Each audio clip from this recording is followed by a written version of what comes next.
Okay, the Digidestin has gone to the digital world. Can we please go home now?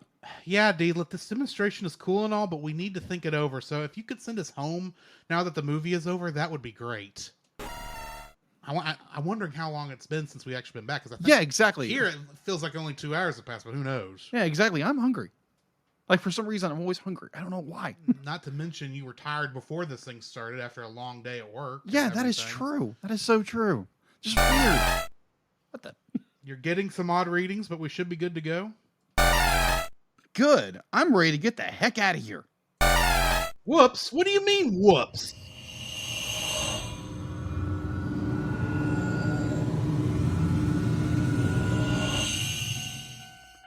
We're in the digital world, aren't we? Yep. Okay, Deedlit, what happened?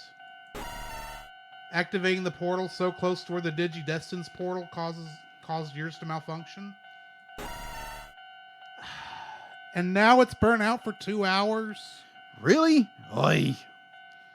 Well, let's find someplace safe to hang out until Deedlit's portal can be reactivated. Yeah, okay. We really don't want to be out here if the Digidestin find their Digimon and get into a fight with, I don't know, Machinedramon or a Metal Seedramon. Like that would ever happen.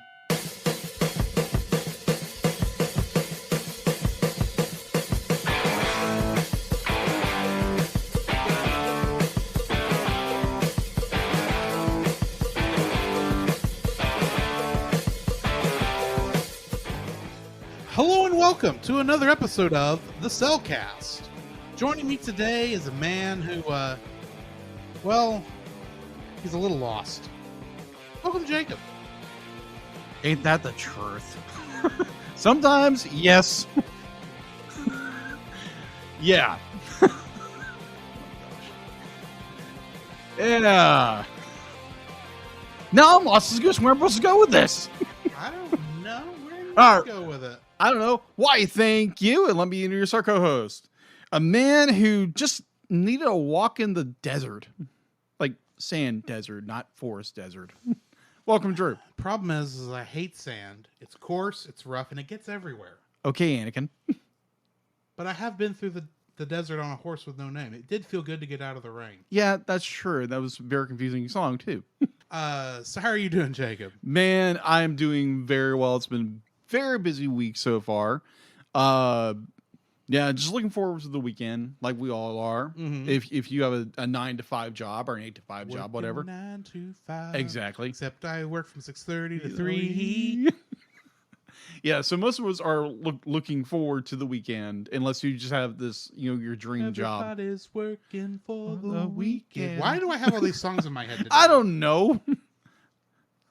But either way, be like, yeah, most of us are looking forward to the weekend, unless you have your dream job. And I know some people are like that, and it's like, man, I love my job. Great for you. I love my job in some capacities. Sometimes I'm more like, yeah, I love my job. And other days I'm like, can I just go home now? But either way. You can never go back.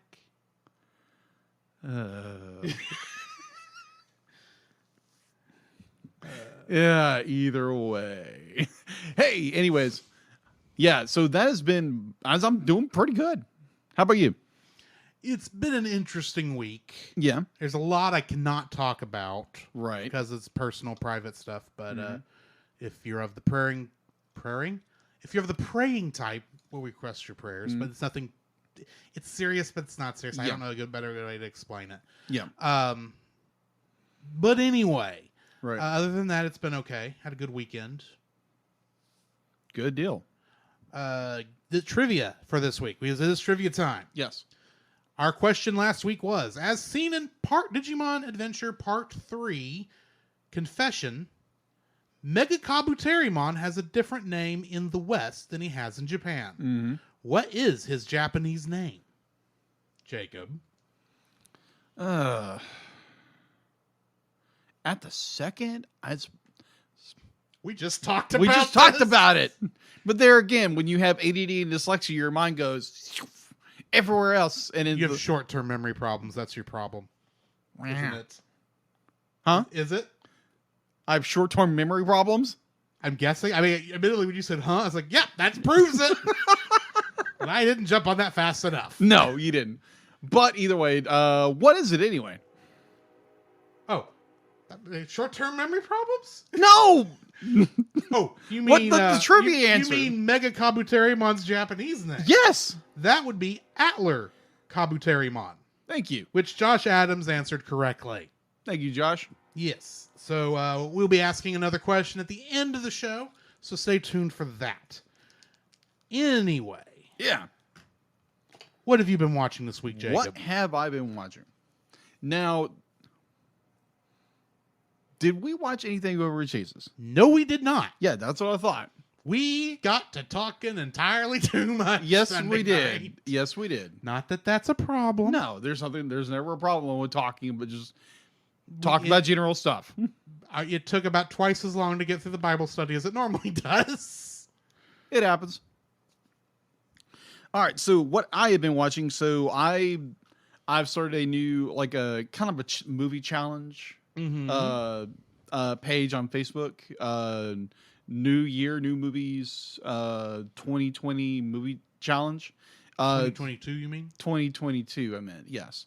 Because 2020 was 2 years ago. Yeah, that is true. Boy, was that a year I thought was going to go entirely differently. Yeah, I was in one of those 100 movie challenges. Yes, you year. were. This is actually based off that. And I thought that would be a shoo-in. Because we had 2 podcasts going at the time. Right. Some of the stuff I saw that was on the list for Movie of the Week at the time were stuff I hadn't seen. Some of it was stuff I'd seen, but most of it I hadn't seen. Right. I knew we had some Cellcast stuff I hadn't seen coming up. And I thought, well, you pepper in all the brand new movies that were coming out that year that were not on either list. Oh, yeah. I thought, surely, I will have this done by June. And then COVID. And then COVID happened. and I was like 10 short, and I was rushing to get those last 10 because, believe it or not, I didn't jump on watching on streaming movies because, unlike some people, I had to go to work. So I didn't have anything. That is true. Not that you had that luxury. No, I didn't either. I didn't have that leisure. It's some of us actually had to work through the pandemic. Yeah. And some of us didn't get to spend any time at home. Yeah. Well, except during Snowpocalypse 2021. Yeah, exactly. That was a trip. Let's say that. Yeah. But yes, I have been watching a few things. Definitely for that movie challenge, I've watched.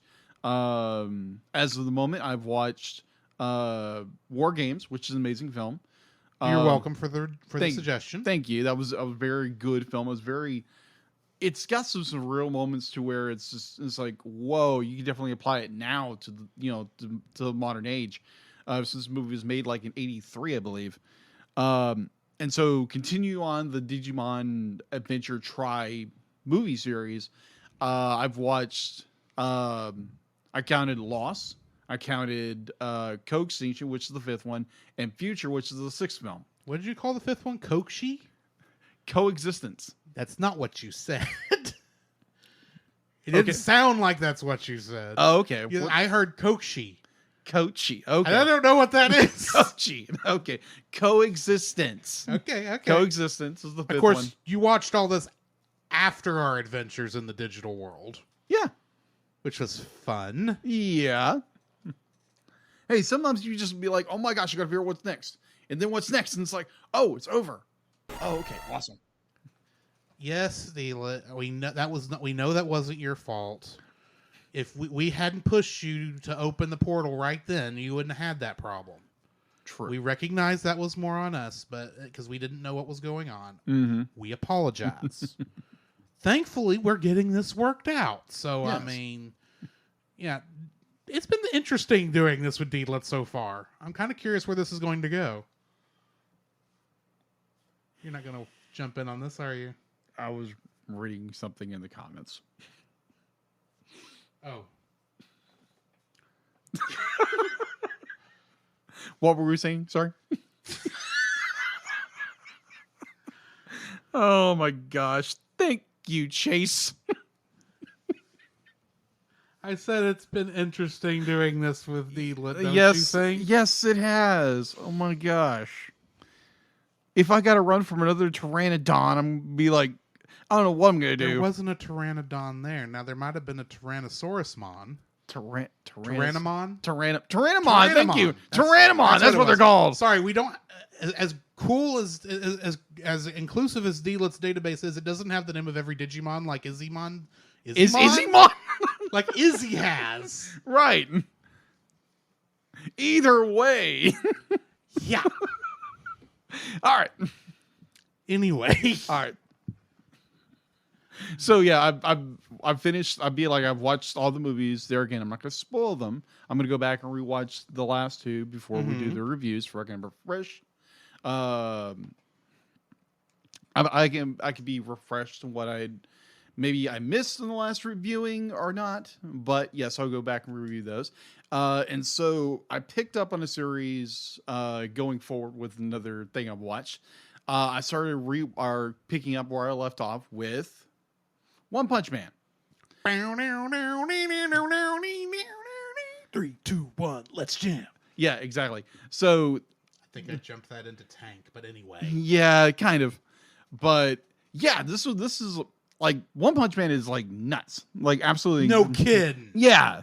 I'd be like just being sarcastic here, but just an amazing show that kind of takes the how would you describe One Punch Man? Kind of It mocks everything. It does. It's kind of like mocks. I was looking for another word.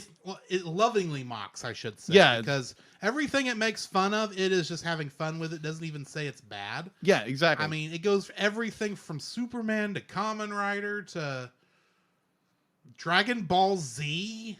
Indeed. Attack on Titan is in there. Yeah, agreed. Sailor Moon is in there in a very odd one, but yes, it's there. Yes, yeah. Oh my gosh. Oh, that character. Oh yeah. Okay. Yeah. So I started watching that, and so I got through season 1, and actually, someone in chat right now actually brought it up because he had called me. Chase. Murphy. I'm We've letting said the world know it's Chase Murphy who called me. Said his name enough in this. People know who he is now. He's just a part. If nothing else, he's a name that floats in the ether of this podcast who happened to be on the show once. Yeah, exactly. So Chase called me because he was wondering because I borrowed a book and I was supposed to return it. To give it back. I forgot to give it back. Shame. I didn't mean to. I just brought it. It was in my. I brought it with me. It was in my bag, and then we got distracted, and I forgot to give him the book. Sure. Yeah. Anyway, so we wound up talking about One Punch Man, and so he mentioned that be like, oh yeah, season 1's amazing. So be like, so I just started season 2, and I tried season 2. I didn't get far. It's a different animation studio. Oh yeah, it's definitely a different animation studio, but I'm enjoying the mess out of it right now. Okay. Like even though Chase said, be like, yeah, I would highly recommend not watching it. Be like, to me, I really enjoy it. So it's one of those series that's just like, oh, okay. So it takes away from the, let's, punch the monster every time. Let's develop the characters and develop what's going on. It gets a little nutty. Like season 1 was already nuts. This gets a little more nut. Like it goes more, okay, there's a grander world there with all this stuff. So I find it interesting. I'm not done with it yet, but I'm kind of plowing through it. So yeah, I am enjoying season 2 of One Punch Man, even though there's a lot of people who just didn't like it or dismissed it. I never got back around to it. It's understandable. Be like, and really for me, it was more the fact that when I watched the first one, I was really ready for that second one. As soon as the show ended, I was fine waiting a month or two for season 2 to come out. Mm-hmm. Season 2 came out 2 years later. Yeah. I kind of had fallen off the grid of it. Right. And when I saw the trailer, I was like, meh. That's not as good as I want. It doesn't look as good as I wanted it. It probably is good, but yeah. Meh. Hey, Mob Psycho 100 by the same guy. Yeah. Same manga author has the same problem for me. Really? It's like the first one came out and it was great. Mm-hmm. Second one started and it's like, I'm not feeling this. I don't know what it is. I'm just not feeling it. Understood. But yeah, that is all I've been watching. What about you, Drew? Whale. I posted on our Facebook page earlier today a little Pokemon short. Oh yeah, Even though this is Digimon, this is like literally released the day we're recording. Yeah. Bidoof's Big Break or something to that effect. I can't remember now what it's called. Big deal.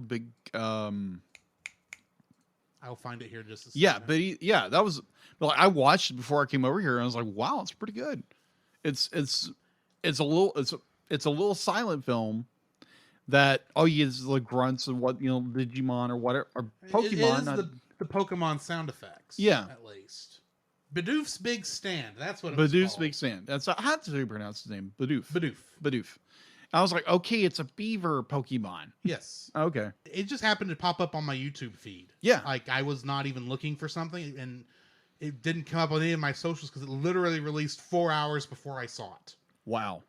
And I just like, oh, this is kind of cool. This is neat. I'm liking this story. It honestly, we've had little discussions that we honestly should have recorded.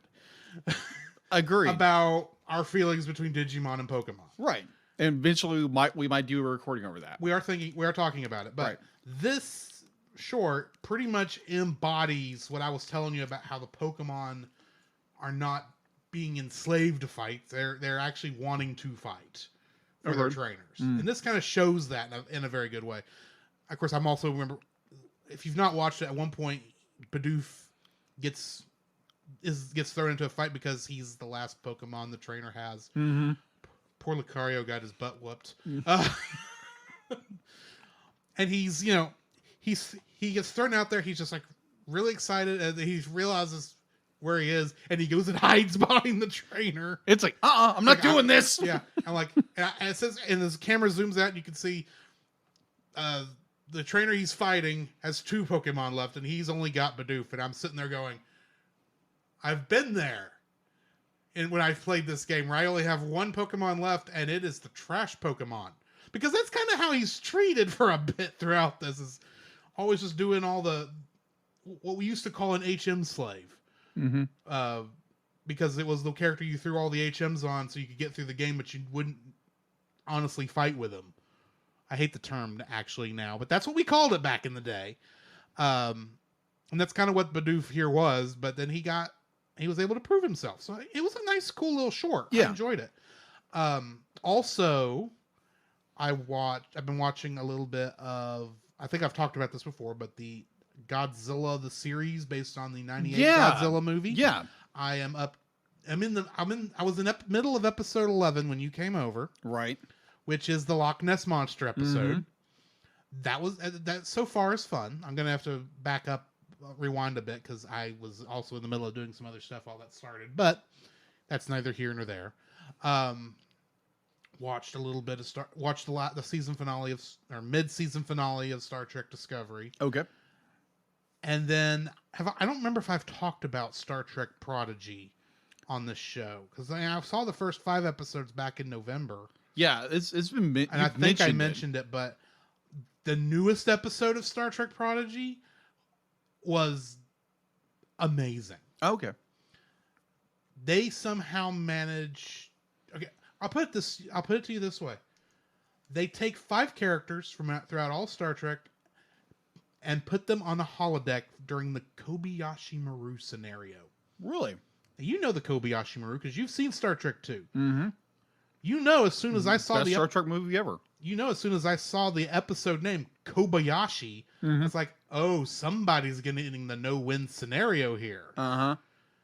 And of course, it's our main protagonist because he thinks he's going to be captain. He might be captain. I don't know. I haven't made a decision on this guy yet. But at one point, his bridge crew, because he can't decide on anybody because he doesn't know who any of these Star Trek characters are, because he's from the Delta Quadrant. Yep. He just says, "Oh, give me the best ones you got," and it throws up Dr. Crusher, Uhura, TOS era Uhura, Odo from Deep Space Nine, okay, And at one point, after the engineer, his friend he kicks him out of there, they bring in Scotty. And of course, Spock is there. Of course. And the thing is, with the exception of Dr. Crusher, all those actors are past. Yes. So they actually were using audio clips from past Star Trek episodes. And I don't know how they had the wherewithal to get the best clips for these situations. But they did it so well that honestly, you forget, with some small exceptions, you forget that they're using old audio. Yeah. I mean, all the TOS people are still kind of in that old mono sound. They're not the nice full stereo that post TNG sounded. Yeah. But Odo sounded like like Rene Aubergenois was in the studio recording these lines. Really? Even though he's passed. Wow. So, yeah, I mean, they did a good job with it. And I was laughing my fool head off. I think they even had Michael Dorn voicing the Klingons at one point. Okay. Which was, well, they all looked like him, so I don't know why you wouldn't. Right. But, although it'd been funny if one of them was Christopher Lee. Not Christopher Lee, Christopher... Lloyd? Lloyd, yes. Yeah, Christopher Lloyd. Christopher Lloyd. I'm sorry, there's a lot of Christophers in Hollywood. There are. In geekdom, most specifically. That is true. So I get them confused. Yes. But anyway, that was that episode was very good. I'm going to suggest that. And probably once we go back and do Lower Deck Season 2, I'm probably going to throw Prodigy on the list. Okay. Because I am enjoying the full 11. I think you will too. And you actually you actually don't need to know less Star Trek than Lower Decks. You have to know for Lower Decks. Okay. You don't need to know that much because it literally, all the characters have no idea who the Federation is. Or any of that stuff. Wow. It's an original story. The only quote-unquote character that's new, that's from the old series, that's on there regularly, is Hologram Janeway, which is a hologram of Captain Janeway. Huh. From Voyager. And she actually, and Kate Mulgrew is actually doing a good job as her, because they actually got her to come back for that. Anyway. Huh. I think other than that... Oh, I actually started a new anime today. Not a new one that's new to me. Really? Yes.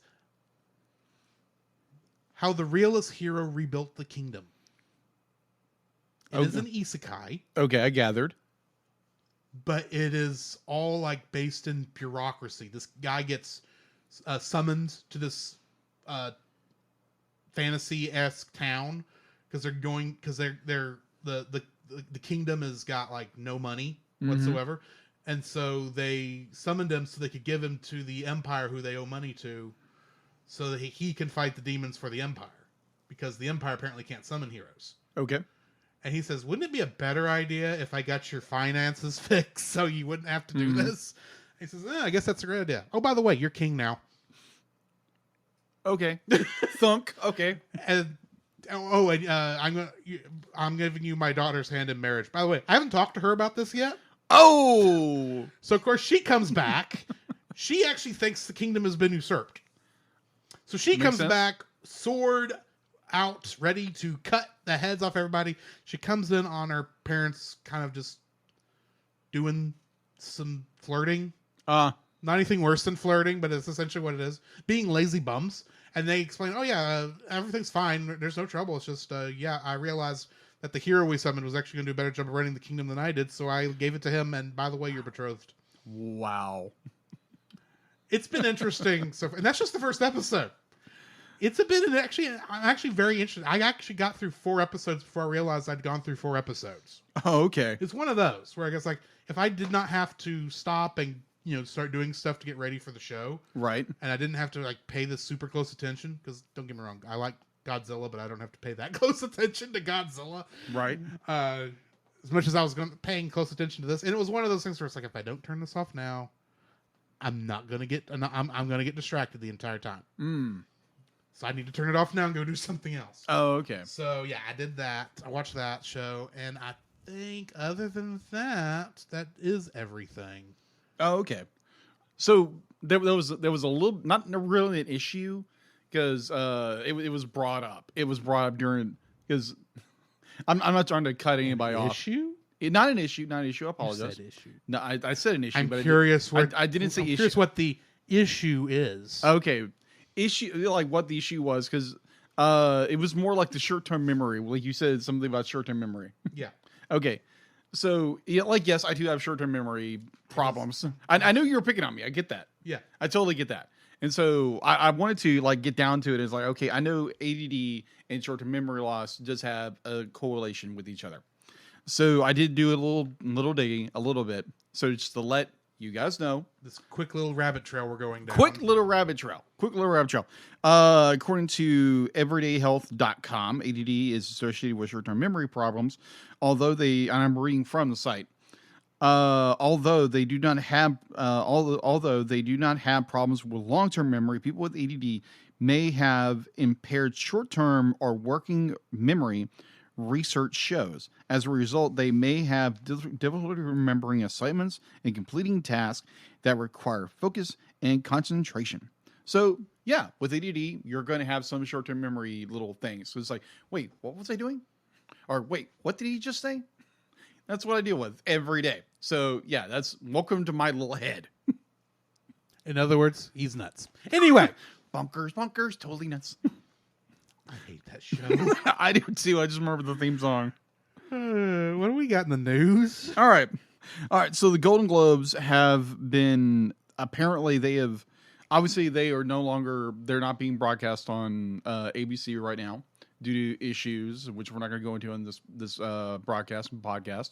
But apparently in Kanto, I'm going to say this right. In Kanto, Yes. Encanto has won the Golden Globe for Best Motion Picture for Animation. Deedlit is happy you said it right. Thank you.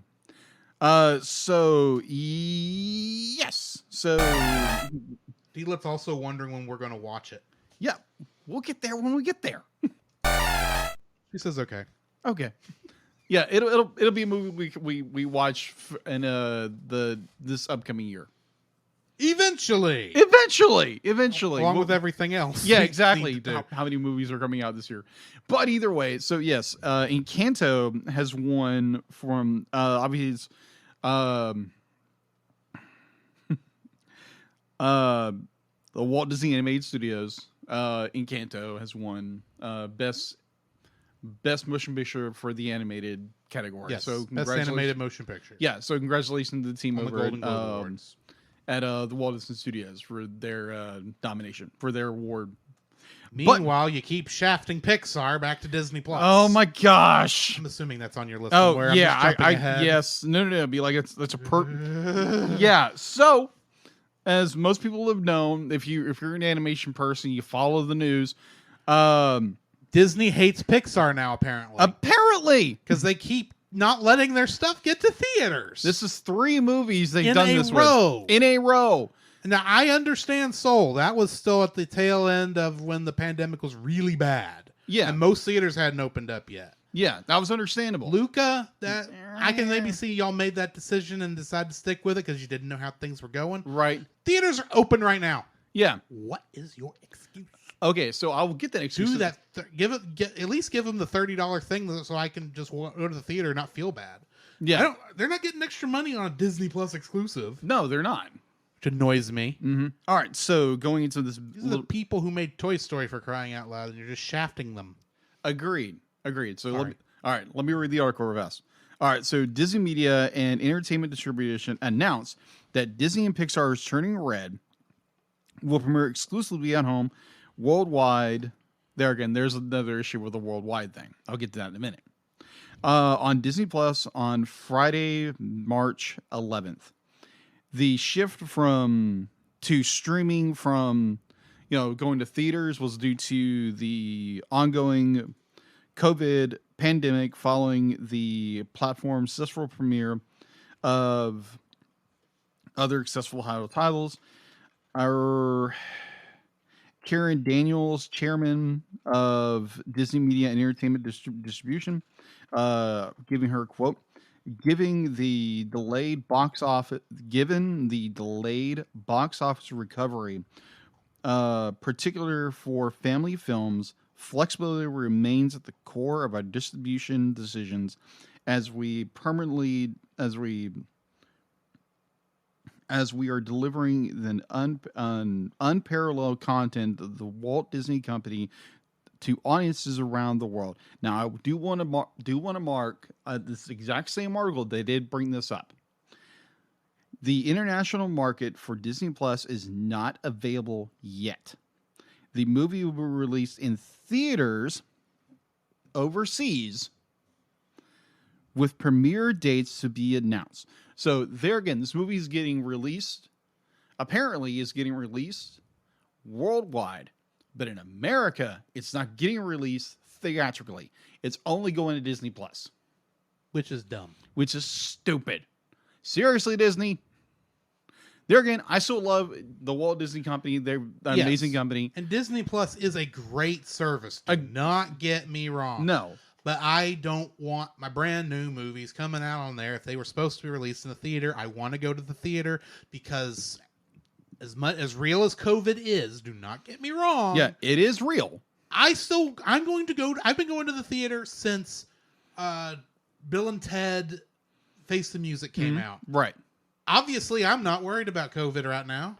Or not as worried. But also, we live in Texas. I went on a cruise. I'm not scared of the COVID virus. I'm aware of it, and I keep an eye out, and I watch the stuff. But for the most part, let's move on. Yes. Anyway, that's neither here nor there. Yeah, exactly. So there is literally no reason not to put it in theaters other than Disney's being stupid. All right, so with that little rant out of the way, because believe me, that's a rant. Yeah. All right, so going into another movie series we haven't even touched yet. Apparently, it's a sequel that is doing blockbusters in theaters right now. So, Illumination has scored another Sing. Yeah, Sing. That's I'm sitting there going, what have we not touched on? Oh, Sing. We haven't done Sing yet. Yeah, we haven't done Sing yet. So we will eventually get around to reviewing Sing and Sing 2. Yes, it's just not made it on the list yet. No, it hasn't made the list yet, but it will get there. All right, so Illumination has scored another franchise box office hit in the spike of the Omicron spikes. I got that from Ben Shapiro. I just love it. If you want to listen to a really good podcast, the Ben Shapiro Show. Just saying, the Daily Wire, go listen to it. It's great. Just remember, if you've ever watched Futurama, you know the aliens that always came from Omicron Persei 8. Well, we're actually fighting the virus from Omicron Persei 8. Anyways, as Sing Team continues to lure family audiences into the theater with its siren song, that's what the article says. That's what I'm reading. Let's see. Someone being a little too creative with the terminology. Yes. There is singing involved, but none of them are sirens. Yeah, it's true. All right, so the movie debuted on Friday. It's taken another $11.9 million for Universal.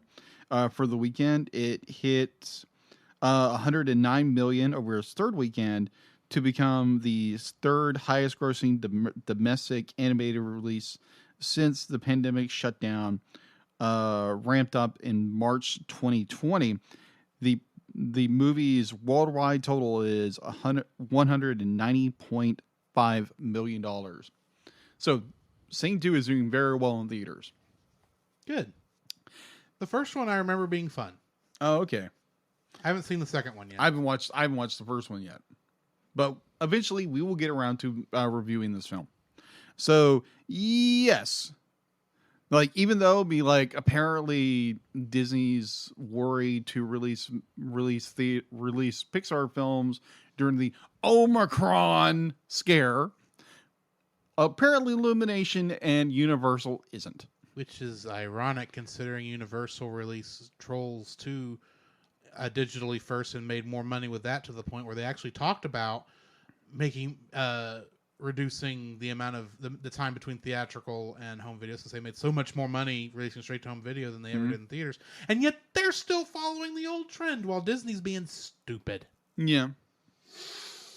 I understand business decisions. I get it. But why are you being selective about Pixar? Deedlit's not happy either. I understand. It'd be one thing if it was still affecting Disney stuff. Like if Encanto had happened to Encanto. Agreed.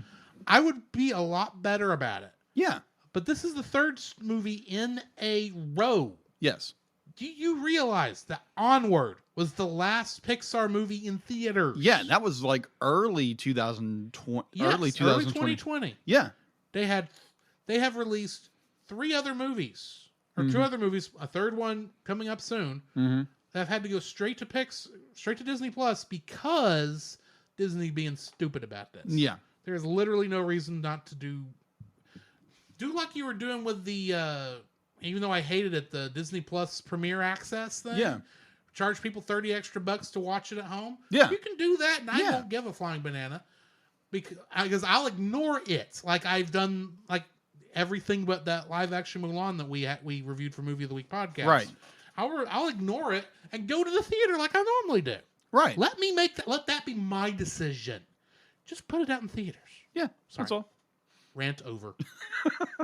We got any other news before we No, get into the that's- spoiler-free section? on No, this? I think we're good. All right. Well, then we need to start getting spoiler-free. That sounds weird. We need to do the spoiler-free section of our review of Digimon Adventure Tri Part 4 Loss. Yes. This one is most definitely the anniversary episode. It is. Because they just like hit every little anniversary thing on there. I don't even have as much nostalgia for Digimon Adventure or Digimon like you do. Mm-hmm. And I'm sitting there going, I recognize that trolley. Mm-hmm. I recognize that playpen looking area. Uh-huh. I think I of course recognize the desert. Mm-hmm. And I think I recognize the mountain on that one spot. Mm-hmm. But I'm still sitting there going, y'all, there's none of the original stuff for this was this detailed. No. So y'all did a little bit more work into this. That it must be coming up again, I'm guessing. I mean, you've seen the other 2. I haven't. Yeah. So maybe some of this stuff's going to show back up again. I don't know. Maybe. I'm thinking if you'd put this much work into recreating some of this stuff, you could have shown it earlier in some of the other scenes, but, whatever. Well, my assumption would be is they were waiting for the anniversary, the 30th anniversary to come up. So, hey, let's go back to the digital world. I boom. get that, but there were some flashback scenes. Yeah. Not flashback scenes, but well, they were flashback scenes to stuff that happened after the show went off, but before Adventure Tri started. Right. That they could have actually maybe, like I'm thinking of the one where Leomon protects Elikmon Yeah. and the babies. Yeah. And it's obviously in some weird area that is not the whatever that playpen area is that he's in. They could have used, even if it was a much corrupted version of that. Right. Due to, the distortion and everything. They could have used some of that, but they didn't, which is weird. Yeah. But that's neither here nor there. That's not even that important. I really enjoyed this one. It was fun. It was dark. Don't get me wrong, but this is not the dark that Confession was. Because Confession, like we talked about, was let's give everyone in the Digimon movie despair. Yeah, exactly. This, there's still some darkness here, but you can tell we are coming up out of it because it's all leading to one event that I'm going to talk about a lot here in a minute. Okay. It all leads up to one thing, and that's when we're back at the top of this. And there's still a lot of dark moments in here. Oh, yeah. But there comes a point where it's like we are out of the dark part of the story. And we're getting back to the not so dark part. Because it's I mean, at the beginning it's still very black and white. We are in gray territory right now. Oh, and it's probably gonna be gray territory all the way to the end, I'm guessing. Oh, it is. Even though we do know some characters who are definitely evil. Yeah. And some characters who are definitely good. But it's gonna be a little gray area going forward because it's life. Not everything's as black and white as we'd like it to be. Exactly. But anyway, I enjoyed this. I actually think kids can watch it, even if there's 1 or 2 scenes where I'm going, that creeps me out. Yeah, just a bit. I enjoyed it. I thoroughly enjoyed it. Like Drew said, this is very much you're in the gray zone, and which kind of reminds me of that I have talked about in length, referring to this series. Talk about the Dark Ocean, that I've mentioned off and on. It's a very gray area. So either way, I'm not going to get into that yet. You already had that rant. Yeah, I've already had that rant. I think in some parts I'm right, in some parts I'm wrong. But overall, be like this part 4 was very good. Was very good. It got into a little more. It got into some very not cringy, but it's like, oh, okay, they went there with that with certain with certain. We'll discuss that. Yeah, we will discuss in a that. minute. We will discuss that in a minute. It's a great story. You know, it's about almost like a reunification of characters and getting to know each other again. It's like, let's make Digimon Season 1, but faster. Yeah, pretty much. Pretty much. And yeah, just be like these great story character developments and, you know, leading into what is going to be Coexistence. Coexistence. Thank you. Not Coke existence. Not Coke existence. Not like what you're drinking there. Precisely. Exactly. So I thoroughly enjoyed it. It was a lot of fun. It had some really great moments, had some like, oh my gosh, you went there moments, and the ending is like, okay, that's like, yeah, okay, this is getting good and creepy at the exact same time. So yeah, that is my spoiler free talk on this movie. Which means we now need to get to spoiling this thing. Join us on the other side of the bumpers, and we'll be doing just that.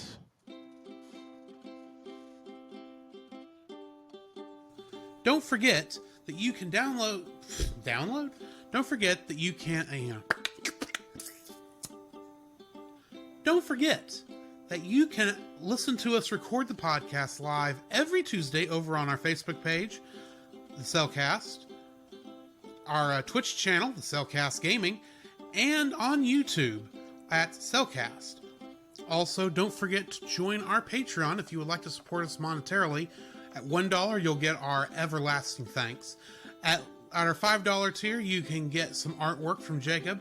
And at our $10 tier, you can get bloopers for every episode we've released that I've remembered to release them for. And you can get commentaries from different movies. So come check us out over there if you would like to support us financially. This podcast is part of the Culture Box Media Network. For more great content like this, please check out the link in the description. There you can find other great shows, such as The Untold Podcast, which is a speculative fiction podcast utilizing the genres of sci-fi, fantasy, and horror, among others, in order to engage the culture's imagination from a Christian worldview. Every month, Nathan James Norman produces and narrates a new story presented in a unique and dynamic way. You can check out their podcast at untoldpodcast.com. Also, we are a part of Pop Americana, where you can enjoy other shows like Franchise Fatigue. Do you like movies? Of course you do. I bet you even like big movie franchises like Star Wars, the Marvel Cinematic Universe, and Indiana Jones. And obviously, since you listen to us, you must like listening to movie reviews. But what if I were to tell you there is a podcast that reviews film series one movie at a time? You'd like that? Well, then go check out the Franchise Fatigue podcast over on your favorite podcast catcher, and listen to James and Gabe give an in-depth analysis and review on every movie in your favorite franchise.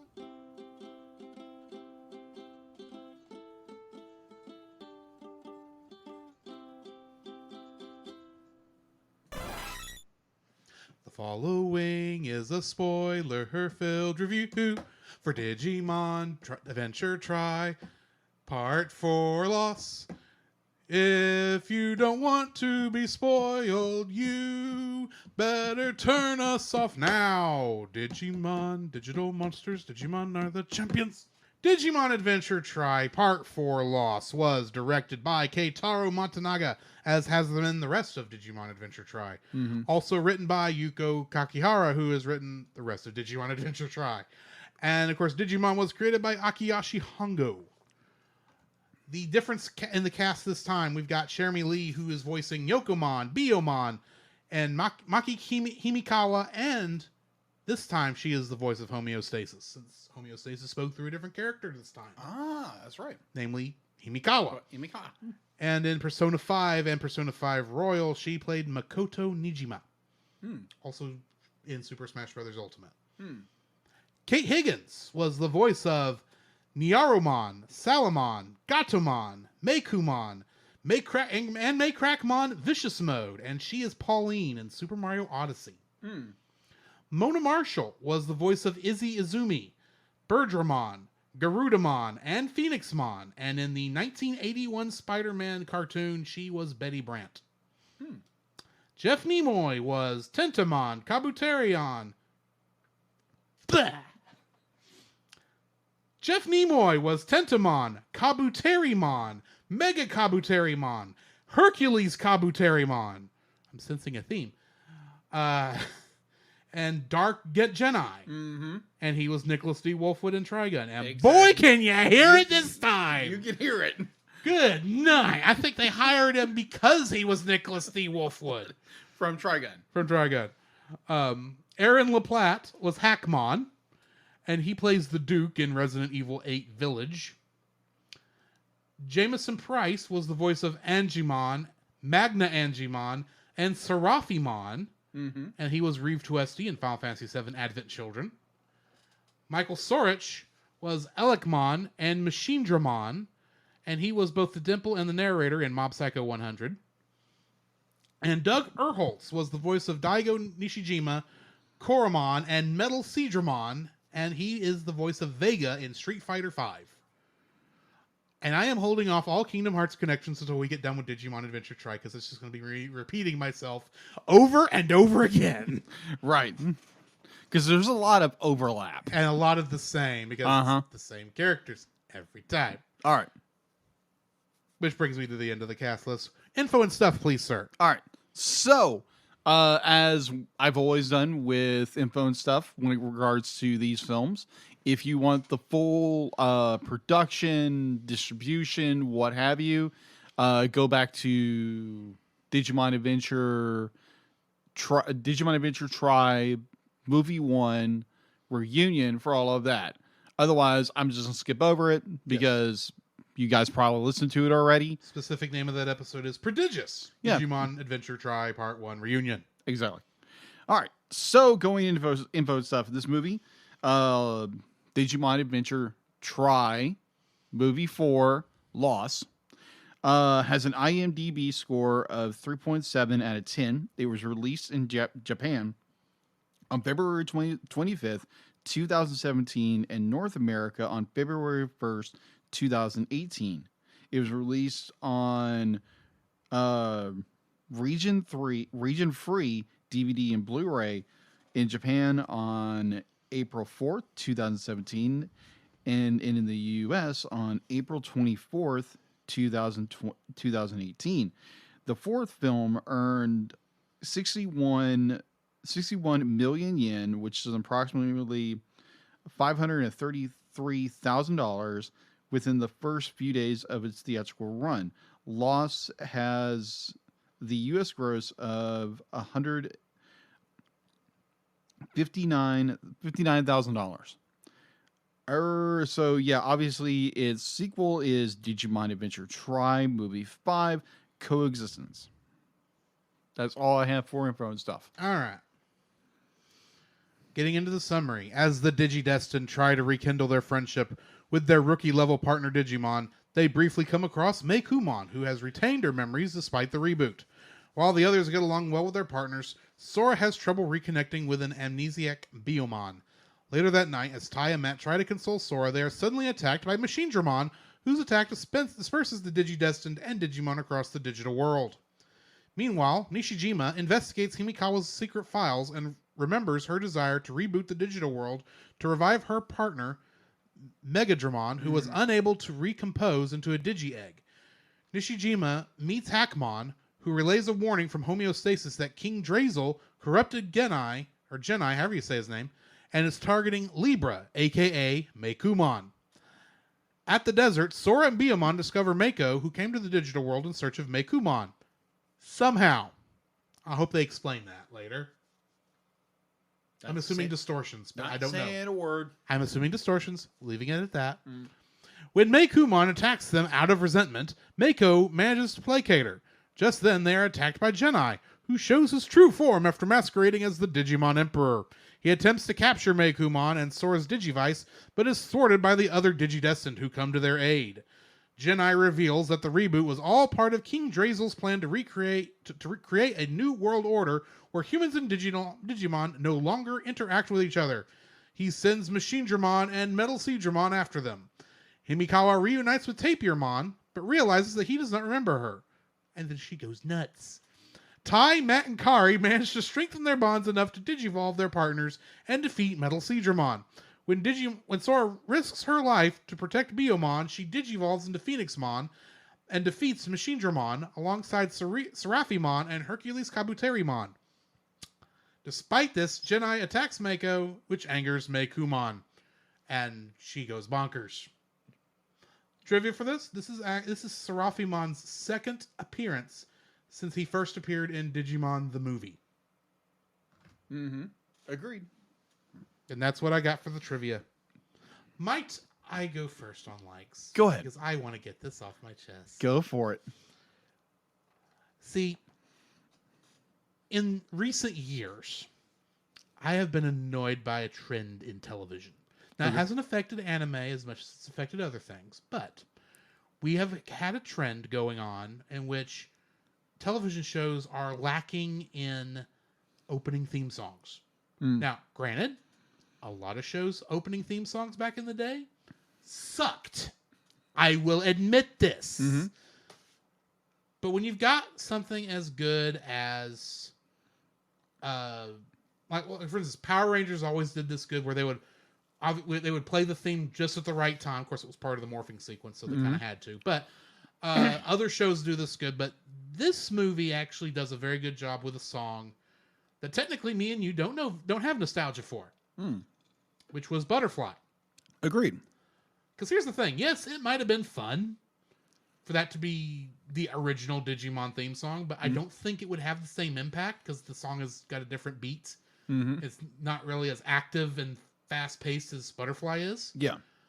But when that hit, I was over here on the sofa beanbag chair thingy, just going, okay, this is awesome. This is this. I like to call this the Sentai moment, because every time there's on Super Sentai, there's always that moment where they kick in the theme song as things are moving from the dark to like, okay, now we're about to kick butt, and they do that here too. And I actually went and looked to see if the director had done anything with Super Sentai, because I was curious. Yeah, couldn't find anything, but that's okay. It's Toei. They I'm sure the directors talk to each other, because that's Sentai also. Anyway, that moment when Butterfly starts playing at full, at the as in its all its glory, I guess is the term I'm trying to look for. Yeah. It's like, okay, this is awesome. I don't even know I don't even know this theme song as well. I do not have nostalgia for this theme because I've only heard the theme like 3 other times, and it's barely been connected to Digimon those other 3 times. Not counting, of course, the instrumental versions we've heard throughout the show so far. But we get the full original theme song going full blast in here. It's like, oh yeah, this is awesome. And here's the thing. I didn't catch, because of the way this went, the fight scenes and all the Digimon transformation scenes. Yeah. They take longer than that song takes to play. Yeah. So it's at one point, and I have no idea where this was. Okay. It transitioned into the standard Digimon Adventure Tri Digivolution song, and I didn't catch when it happened. It merged that beautifully. Wow. It just went right. It wasn't until I was like, I'm sitting there going, it's been 5 minutes since Butterfly started. I'm thinking, this is still going. And yet I didn't even recognize we went to a different song because it merged so beautifully. It's like, okay. When music does this, I get excited, okay? I can tell. This is great use of a good theme song. And when you don't have a theme song, you can't do this. That's what annoys me about modern television. Anyway.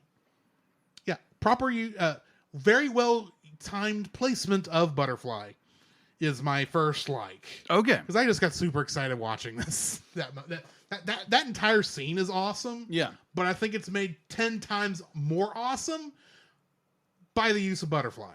Yeah. Even though I don't have even though it might have been also as awesome if we did the original Digimon theme song. Definitely not Digimon Are Back Again. That wouldn't have fit as well, I don't think. Yeah, it wouldn't. And the original Digimon theme song is a little slower than Butterfly, so it may not have worked as well. But, without actually editing it in the C, I have no idea. Uh-huh. I can tell you what song would not have worked. The Digimon rap? Yeah, the Digirap. No, wouldn't have. That would not have Would worked not. at all. Nope. So thankfully they didn't do it. Anyway, Hmm. your first like, sir. My first like would be the rebuilding of the relationship between the Digimon and their partners. That was very touching. Definitely when you go from Digimon the last movie, which hold on, remind what the other movie is called again? Confession. Confession. Thank you. So we go from Confession, we see that scene. Oh, I did want to bring this up because that was really good because they actually do explain something. They do explain something to it's like, oh, okay, so why is this one person being so secretive, and why does the teacher seem to know more things than he's letting on? They're digidestined. Yeah, I'll get on to that in a minute. Yeah, I'd be like, yeah, I have an opinion about how they handled that, but yeah, I would agree with that. We'll see in a minute. Yeah, that was interesting to see. And it's like, oh, okay, that explains things. That's why. Okay, cool. So you get into the Digimon and the Digimon trying to reconnect, or the Digidestined trying to reconnect with their Digimon, and you have it's like, yeah, trying to warm up to each other, and it's like, oh, okay, you're cool. And Agumon, oh my gosh, Agumon, not Agumon, no, correction, not Agumon. Not Agumon? Not Agumon. Okay, No, he's not Agumon. No, he's not black. He's not black Agumon. That's totally something else. I know. But there are like 30 different Agumons. yes, there are a few different Agumons. But Gabumon. Oh my gosh, Gabumon. It'd be like, it's okay. It reminds me so, because Gabumon he's worried and he's insecure kind of character, and it's just like, it's so much fun watching him be like, once he digivolves into Gabumon, it's just hilarious. It's absolutely hilarious to watch that. And he's like, I just want to be around Mr. Matt, what he calls him. And it's like, yeah, it's like, oh, okay, that's interesting. But it's just this development of the reconnection of these characters. It's not a solid connection. It's not how it was before. It's like you're building a relationship out from scratch. Say if me and Drew had drifted apart, and it's 20 years later, and it's like, oh, we need to hey, let's talk for a little while, and let's grab lunch or something like that, and reconnect and see find that passion we had for podcasting. But as an example, say if that happened, and which hopefully won't happen, I pray the Lord doesn't happen, but as an example, so in that regard, it was this building up, rekindling of a relationship with the Digimon and his partner, and then you get into Sora and Biyamon, which is just it's like, okay, obviously these characters, their memories got rebooted, so they don't remember anything. Obviously, the Digidestined know what's going on, and so Biyamon, it's just more like, I don't know who you are, leave me alone. This is like, okay, that's definitely not Biyamon. And be like, it's Biyamon, but it's not Biyamon. I'm gonna talk about that on my next like. So right. Continue. Okay. Yeah. So it's the reconnecting of these, the Digimon and their partner, their Digidestined partner. Either way. So yeah, that's my number one. What's yours? My second like is the fact that yes, the Digimon don't have their memories. No. But there is something that is carried over across the reboot, because here's the thing, they all know with the exception of Biyomon, they all kind of know to trust their friend, their old partners. Yeah, they're confused about it, but they like them for the most part. Yeah, and they're all wanting to get to know their partners again. I like when apparently Tai told Gabumon that off screen that that Matt likes to be called Little. So after that point, after being called Mr. Matt for so long, he calls him Little Matt. Can I call you Little Matt? Why would you call me Little Matt? Well, Tai said you like to be called Little.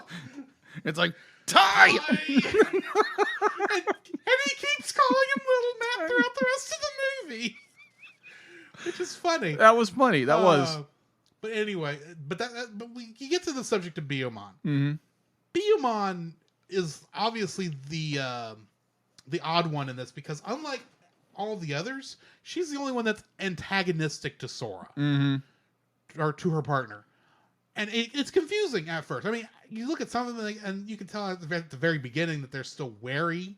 Yeah, they know they're humans and they don't want to be eaten by the. Don't humans. eat me. But I mean, they come around fairly quick, mostly after eating food. Yeah, that's true. And that's more than just the one that turns into Agumon, because I can't remember all the baby level names. Koromon, thank you. But like to be fair, most friendships are built over meals. And there's nothing wrong with that. And admittedly, Sora's and Biyomon's relationship starts off with a meal, the relationship.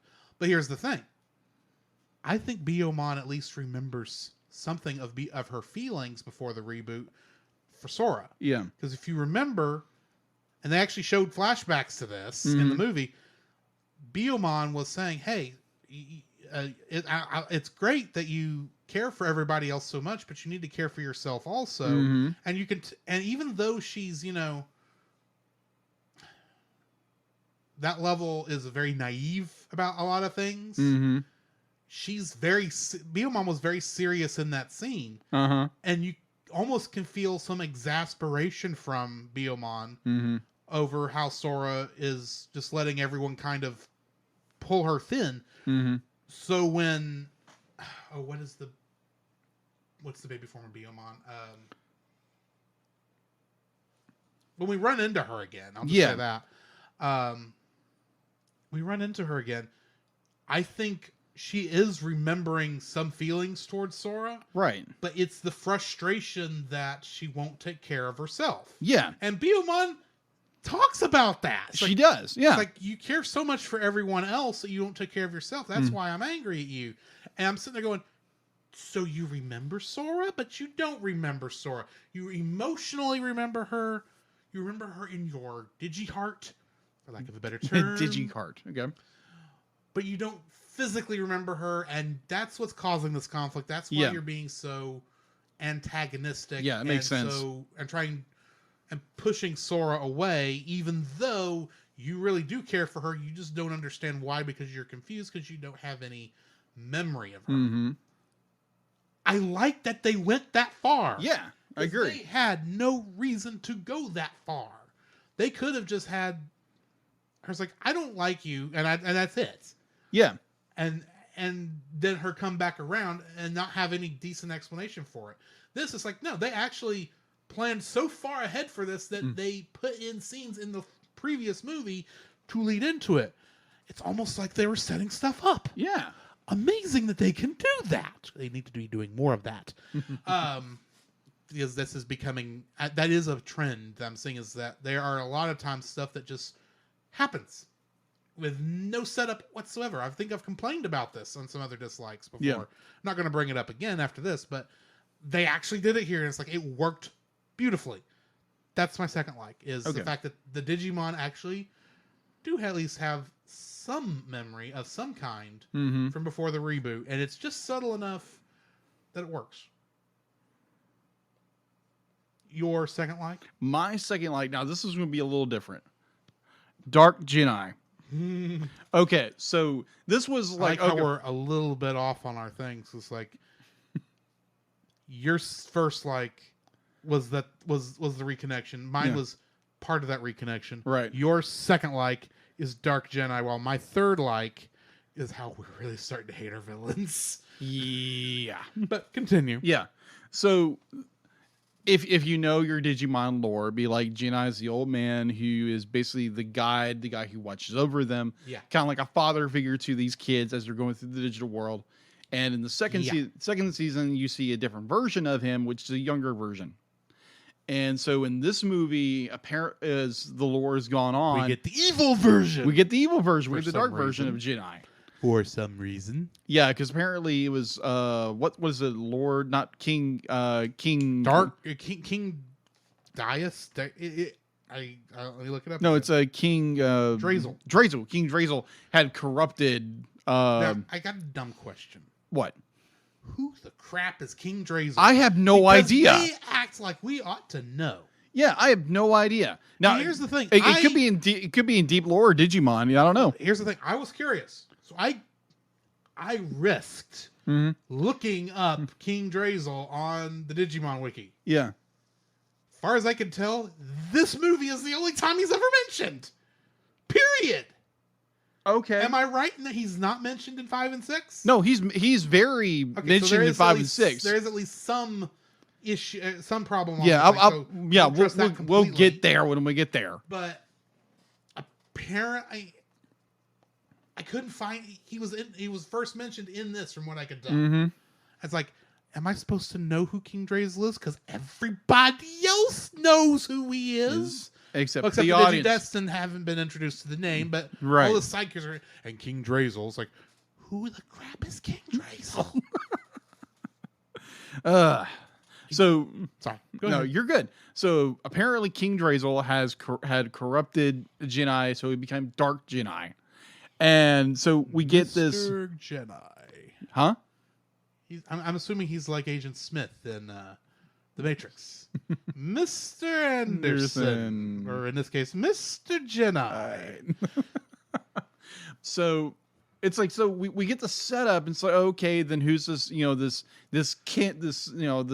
Digimon Emperor or Digimon Kaiser or whatever we call him. Either way, he ain't Ken. No, he's not Ken.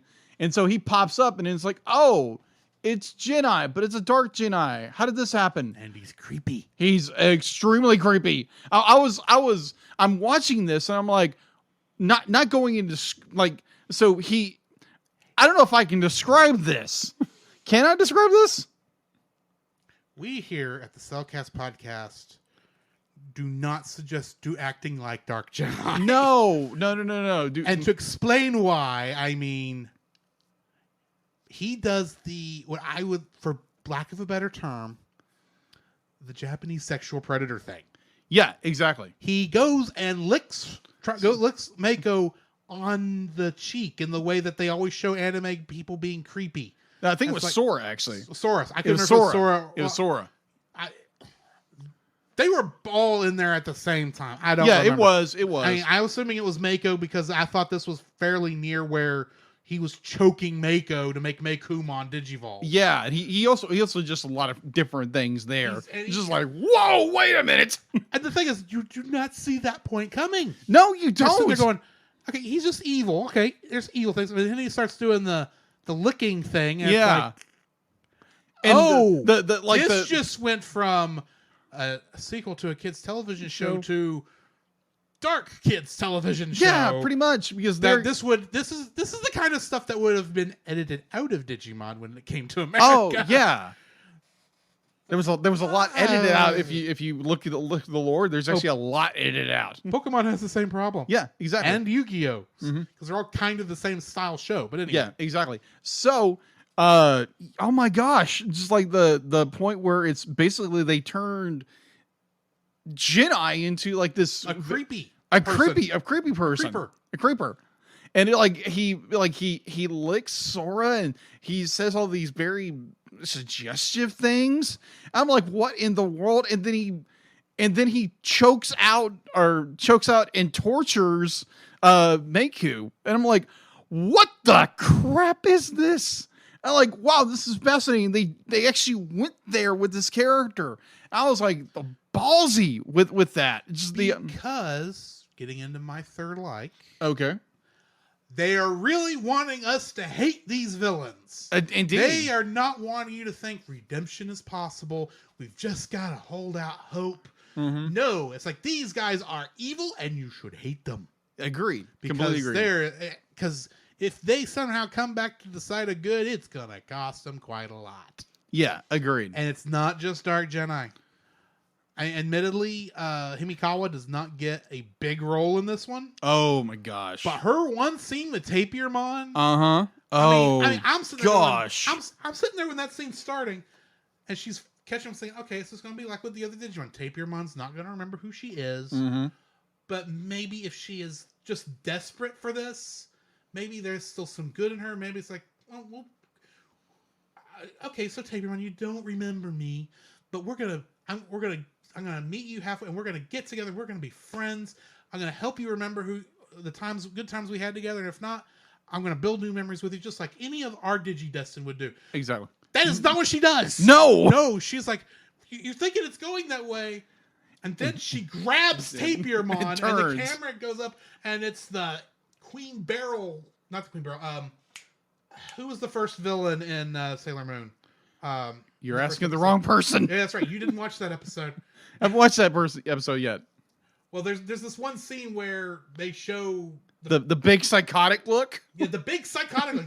It's as Usagi's friend's mother who runs the jewelry store. Oh yeah, I did see that episode. She's been she gets the evil spirit in her, or whatever, or taking her place, and they do the transformation scene, and they do the full horror thing. Where it's like she's the woman she is this girl's mother, and all of a sudden she's turning slowly into a monster, and it gets very creepy, and it's the same face. It's the same face. It's the same face. It's the same face. Like, going, I don't like you anymore, lady. I was holding out hope that despite all your evil machinations, you were going to turn to this. You're going to realize the error of your ways and turn to the side of your good. Nope, King Drazel's got you bumfuzzled. Yeah, it just a heads up. It doesn't get any better. Let's just say that. I was really hoping, because here's the thing, I understand why.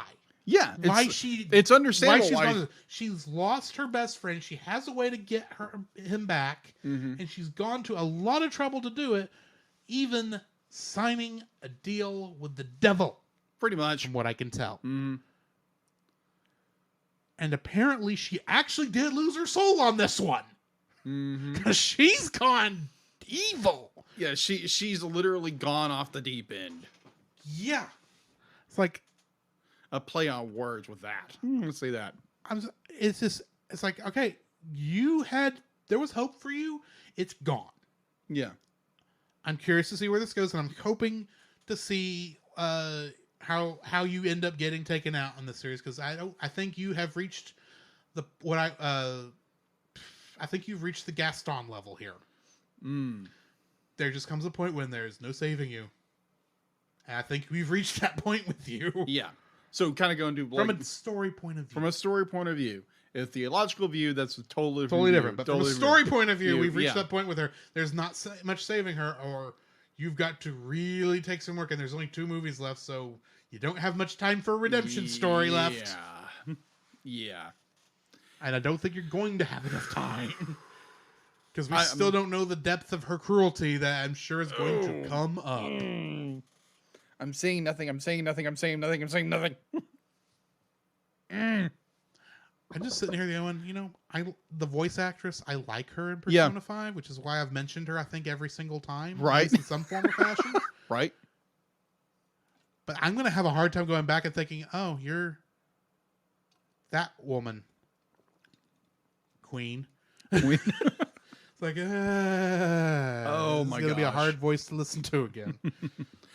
But oh my gosh, that was so good. It was so good because you didn't expect it. You did not expect that.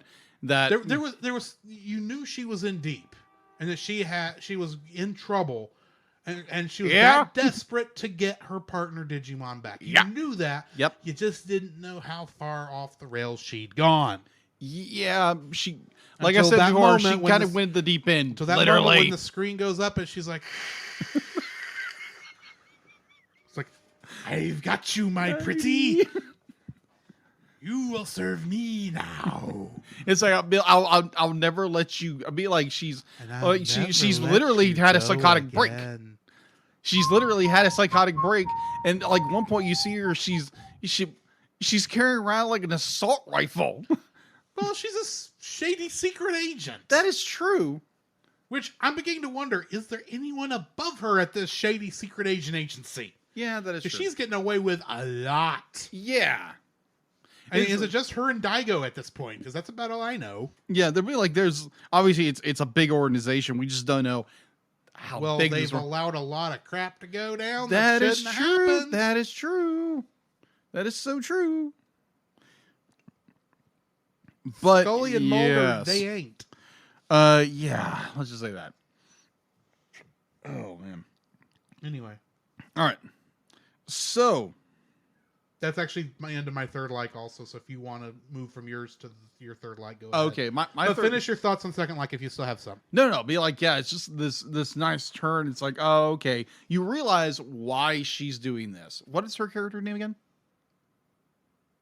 You would ask me Yes, that. I would do that. Yes. Because I lost her name in the middle of all that. Uh-huh. That's why I didn't say it. I know it's in here somewhere.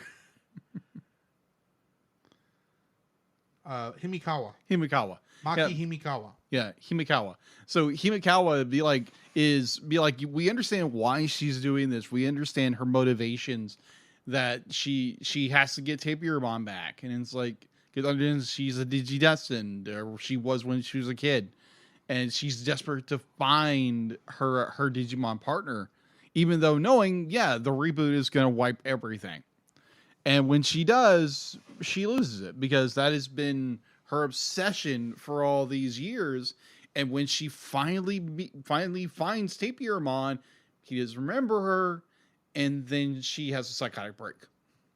I've done all this work. I've done everything. I've sacrificed everything.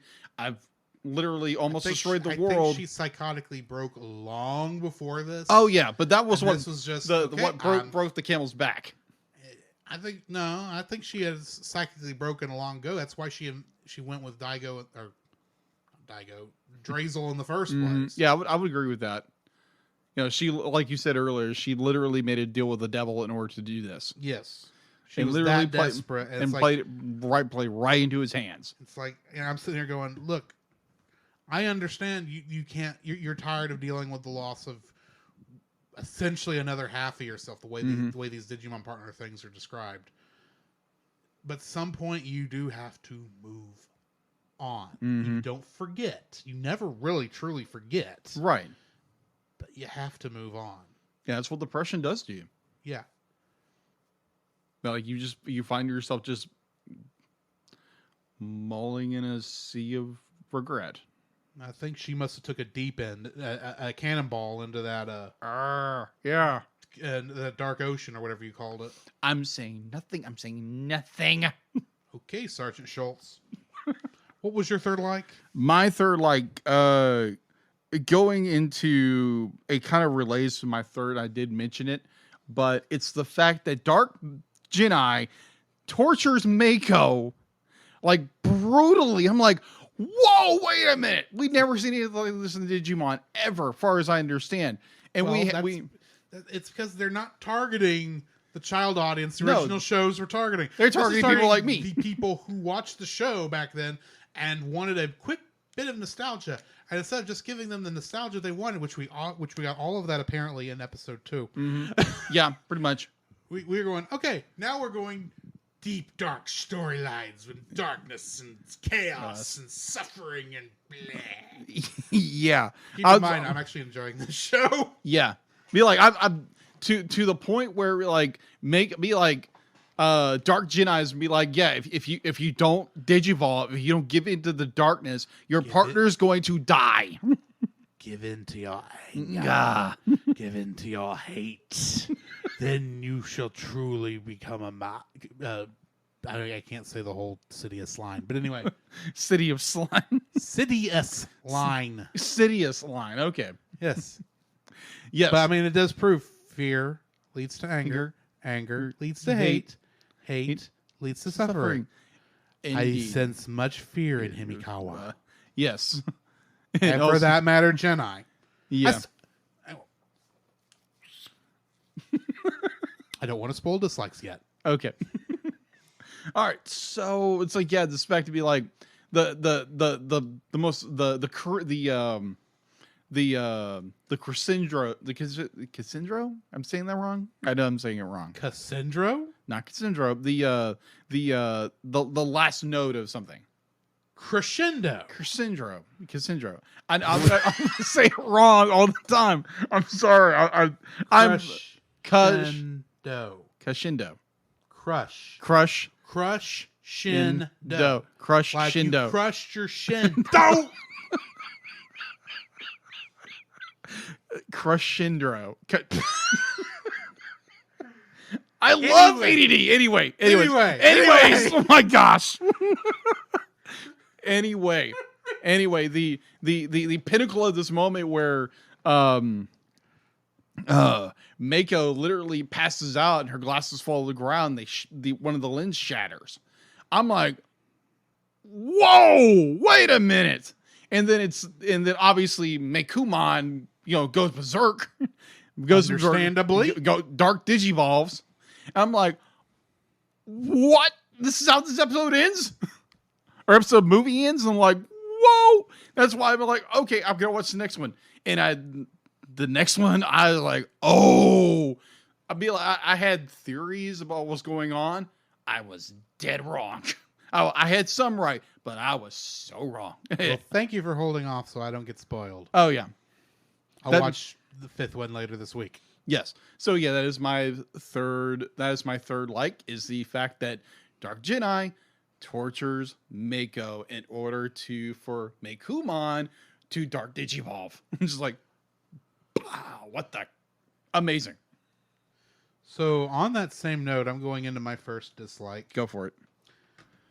At this point in the story, we still don't know why Jedi turned evil.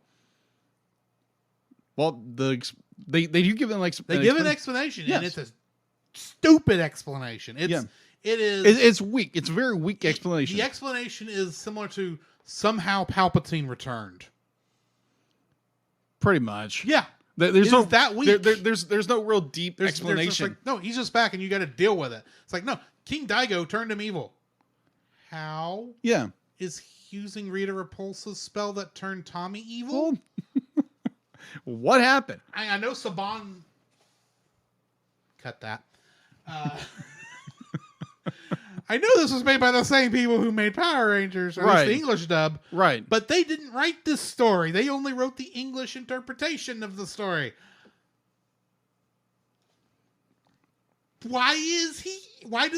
What's going on? Now, admittedly, 2 more movies, explanation could happen. I'm sure there's a reason Jedi went evil. Yeah. That's much better than Daigo turned him evil. I'm sure Daigo Drazel. Sorry, not Daigo. He's the tie of the old Digidestined group, I'm convinced. But Drazel turned him evil. Why? We don't know. We'll find out maybe. Maybe not. Maybe. It may not be important to find out. Because as far as I know, Drazel didn't exist before this movie. No hints that he existed before this movie either, from what I can tell. At least not in Tri, which is, at least if they just started hinting at it in Tri, I could follow it. But this is like, no. They just go and say, as long as you don't mind working with King Drazel. Who's King Drazel? Who is this character? Why did this happen? Why and how did he turn Jedi, from what I understand, like the Zordon of the original 2 seasons? Mm-hmm. How did he turn him evil? That would be interesting. A dark Zordon. I'm pretty sure they did the comic at some point. I'm sure. But still, I'm sitting there going, how does this make sense? There's still a part of me that's going, this isn't the real Jedi. Yeah. I have no idea if that's true. Because admittedly, I don't know the character of Jedi well enough. Because I didn't watch Digimon as much as you did. Right. I didn't even know he had a younger version in the season 2. Oh, yeah.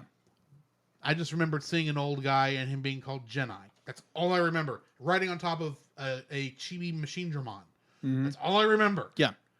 So I'm going, okay, I don't know who you are, but you're obviously evil, and I really don't like you right now. And I remembered you being a good guy before, so it's like, are you even the actual Jedi that's been turned evil, or are you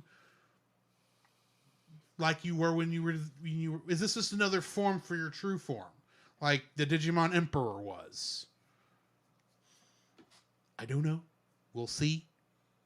But yeah, my first dislike is that we still 4 episodes and Dark Jedi still has no explanation. Real explanation. No real explanation.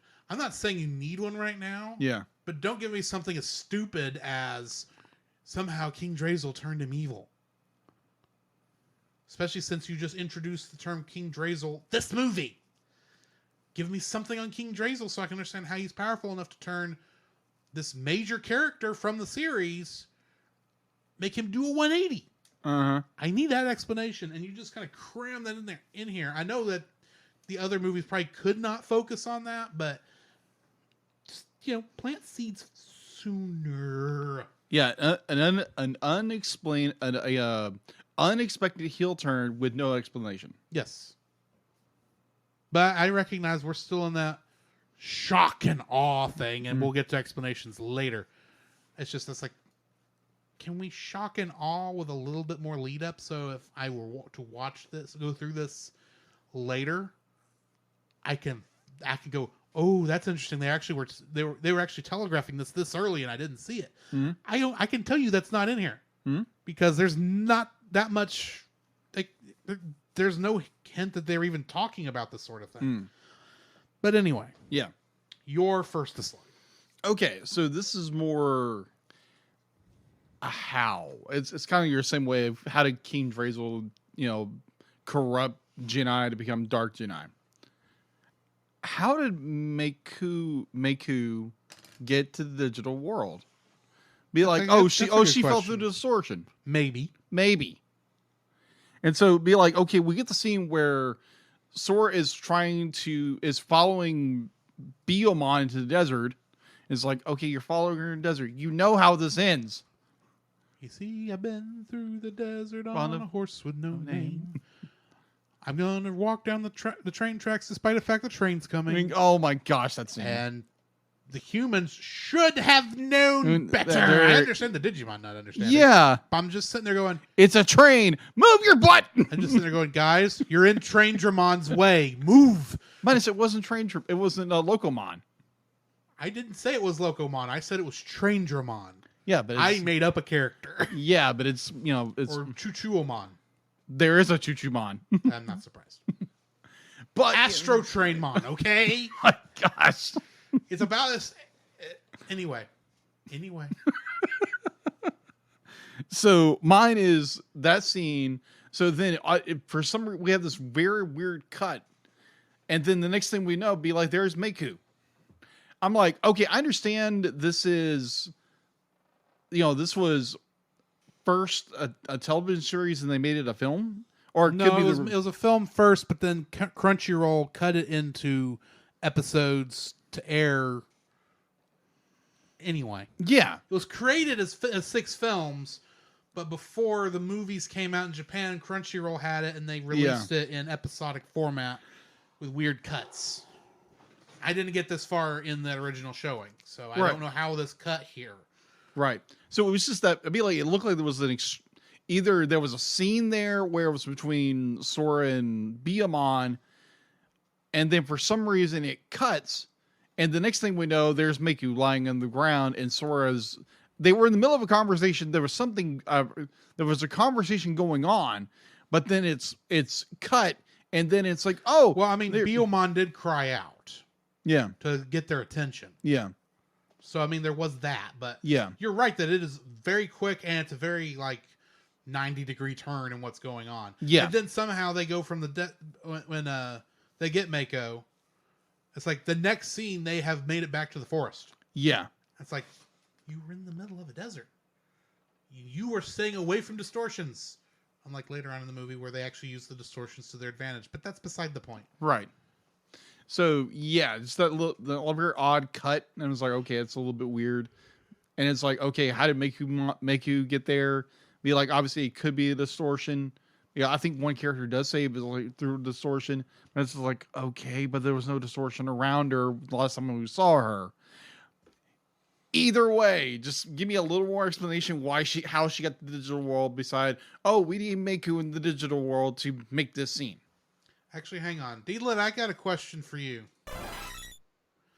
Is there any chance that Mako could have followed our portal through that landed us in the digital world? Any chance at all? You're sure?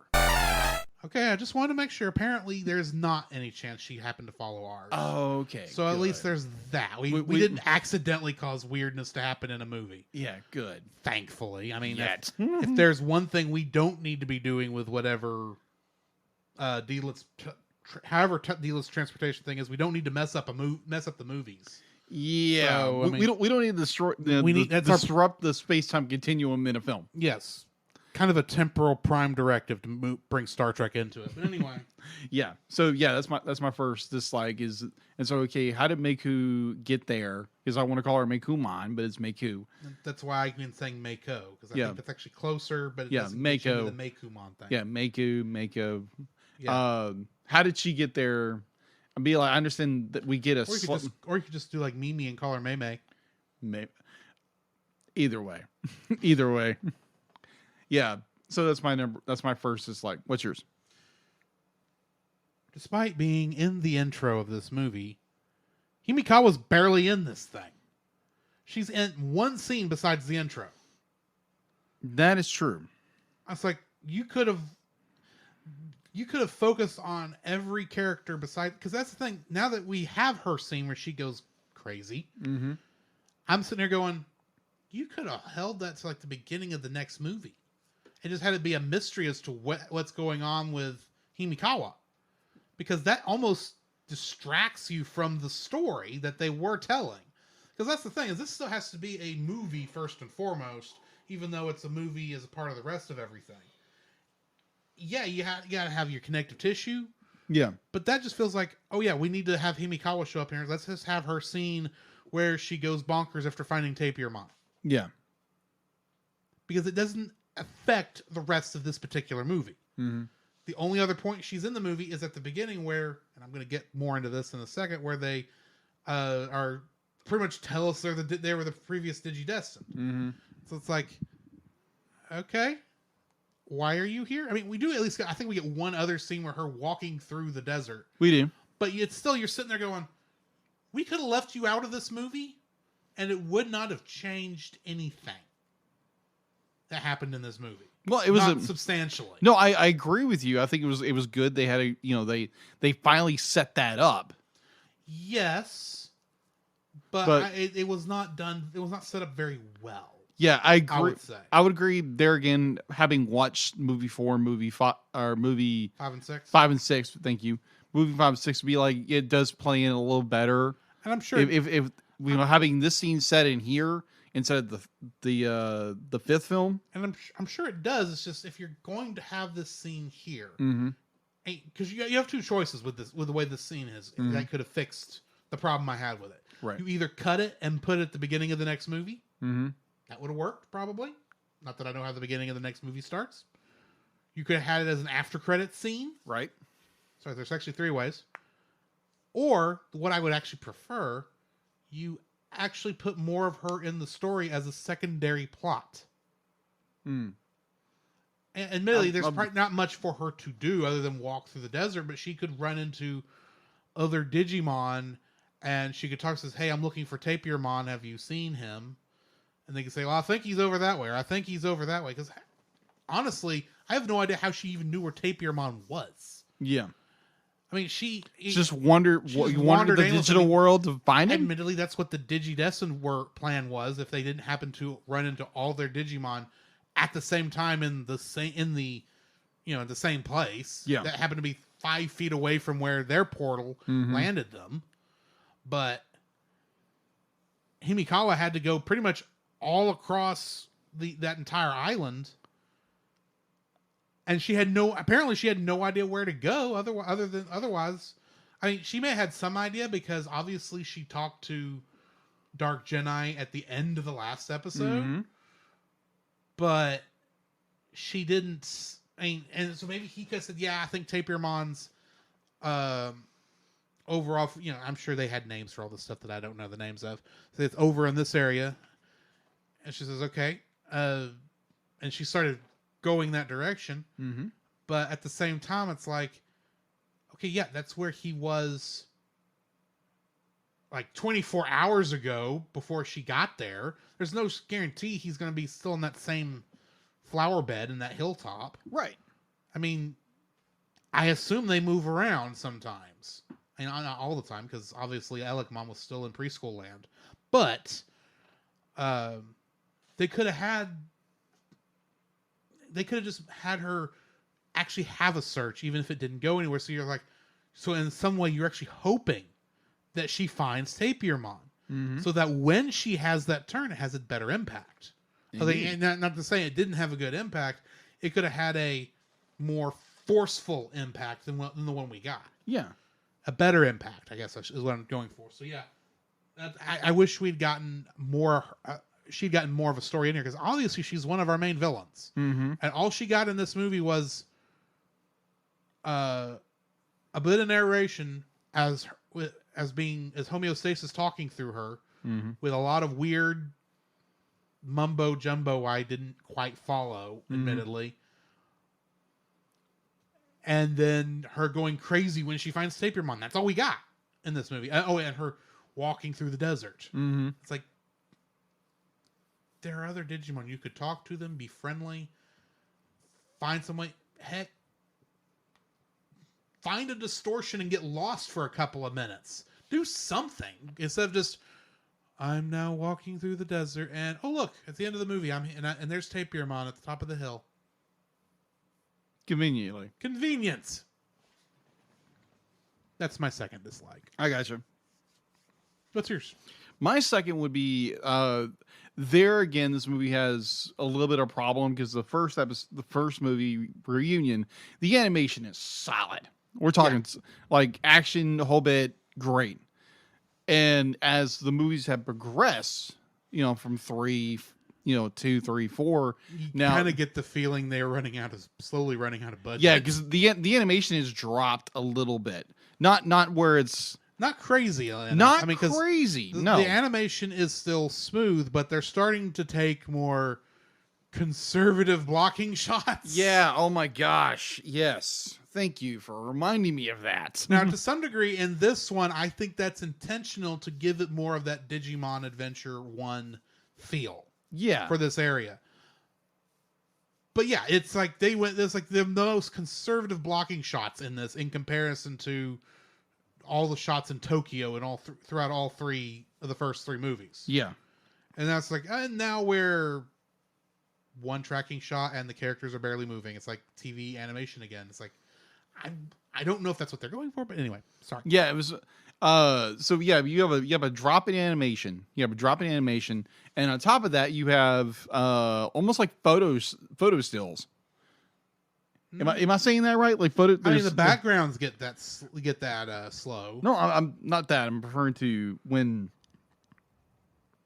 I might be confusing it with another film, but there's this gap of scene where characters are talking and there's no character movement, there's no lip flap, no nothing. It's just static shots of for 2 minutes, like a minute and a half of just going from one scene to another.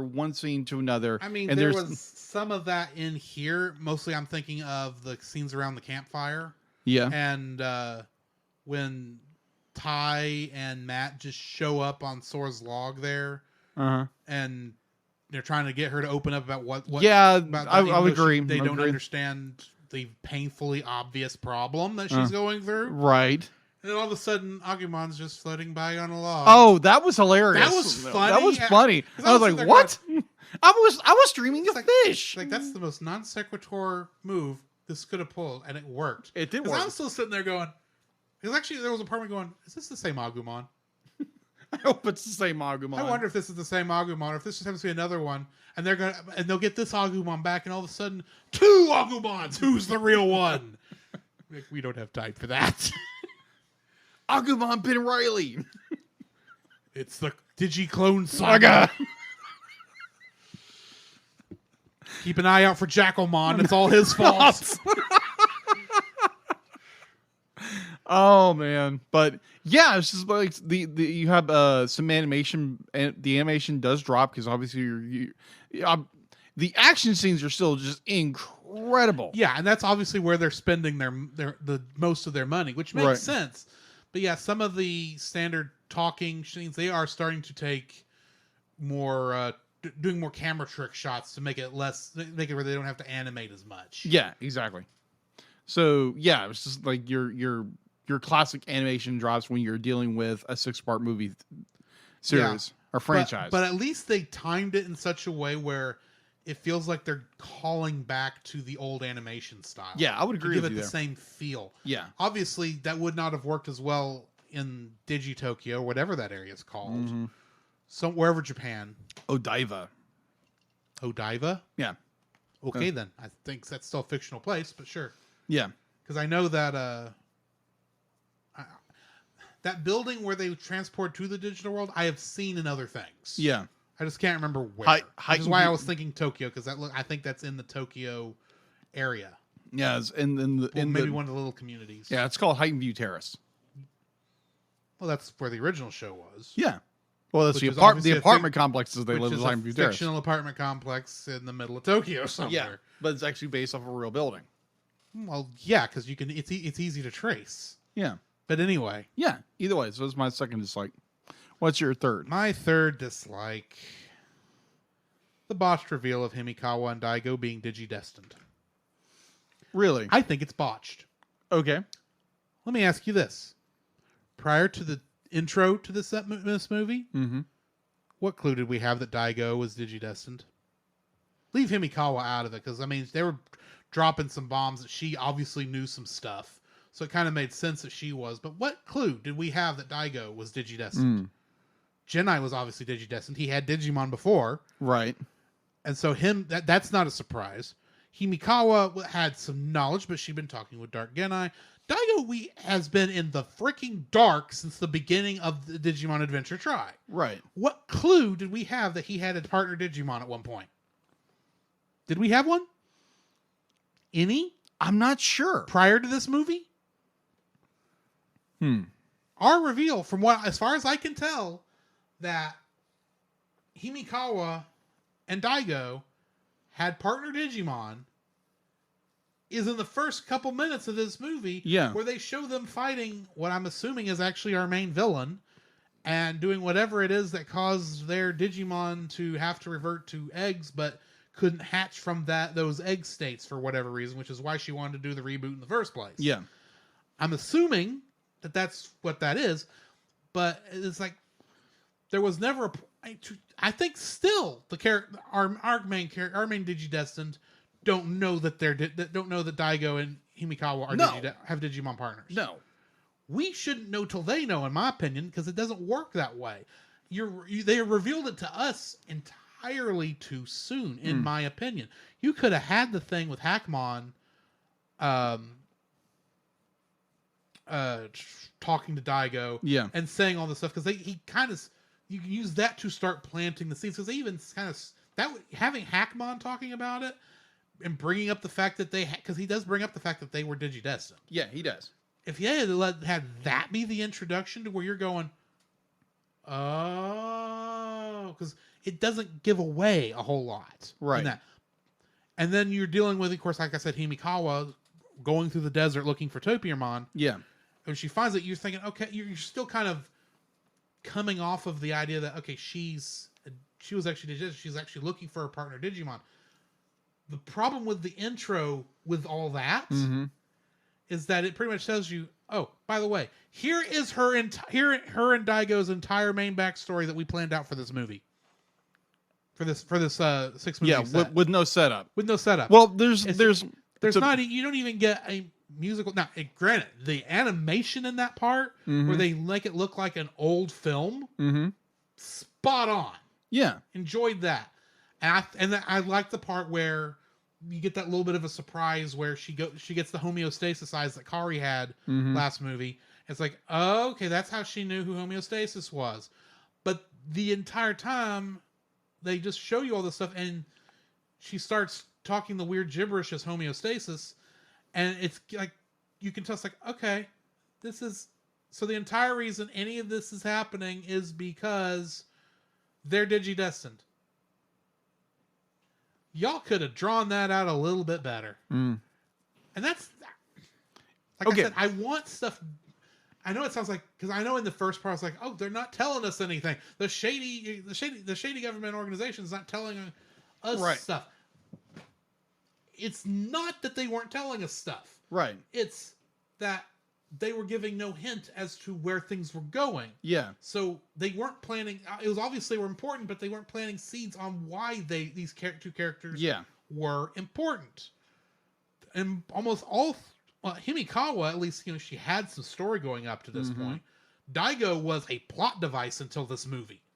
Pretty much. In reality, he was just there to give some exposition to our main heroes. And now he's actually a major character because obviously he's an old Digidestined who no longer has his partner Digimon, but unlike Himikawa, he's moved on. He's at peace with the fact if he happened to if he happened to run across his partner Digimon, who I don't know who it is because they haven't said it yet. Right. I'm sure he would be very happy. Oh yeah. To meet back up and get that relationship back going. I'm sure he'd be very happy, but he personally has moved on with his life and understands there's more to it. That's why he's been helping the Digidestined all this time. When and it's obvious she knows she can't trust him with this plan because she hadn't told him jack squat, and she's just spoon feeding him some information that she wants the actual Digidestined to find. That's not a bad plot device. Yeah. But it's still, you're sitting there going, could you have given us more clue that the shady government organization was was made up of old Digidestined? Because the way they show that shady organization is, oh, we found out about the Digimon because of a contact we had with a man named Genai. I'm thinking, you're not wrong, but you knew what a Digimon was before any of this started. You make this sound like it started up after whoever the last villain that attacked Digitokyo was. It make it sound like they didn't show up until after that point. No, they've been part of the shady government organization or whatever they're attached to since before the current Digidestined were born. Yeah, I would agree. And still we have no idea what happened to Team 2. And you brought up Ken because you had to show the Digimon Emperor. Yeah. But it's like, oh yeah, we still don't know where they are. Yeah. Oh, at least we now know that there are Digidestined disappearing, and that they've been keeping track of pretty much every Digidestined around the world. Yeah, because you see many of the Team 2. I keep calling them Team 2, but you know who I mean. Yeah, you see their names on it and listings of missing. Except for Davis, he's somehow not missing, but he never shows up in this. No, because he wasn't marked as missing. He's lost in his head. Let's say that. He's the tie of Team 2. Of course he's missing in his head. That's kind of the entire point. But Davis is a little more lost in his head. Let's say that. Anyways. They could have done a much better job with revealing that the old that Himikawa and Daigo were previous Digidestined. Yeah. And had Digimon partners and could have handled that better. And the thing is, they had the seeds in this movie to do it and do it actually fairly well. Yeah. Even with the way the rest of the story has gone, they had the seeds planted in a good way here. But the fact that they felt the need to put the intro in this movie the way they did, that pretty much revealed the entire backstory, ruined what they had set up. Okay. So yeah, the intro I think is a botched reveal. Okay. Totally get it. What's your third dislike? I really don't have one. I don't.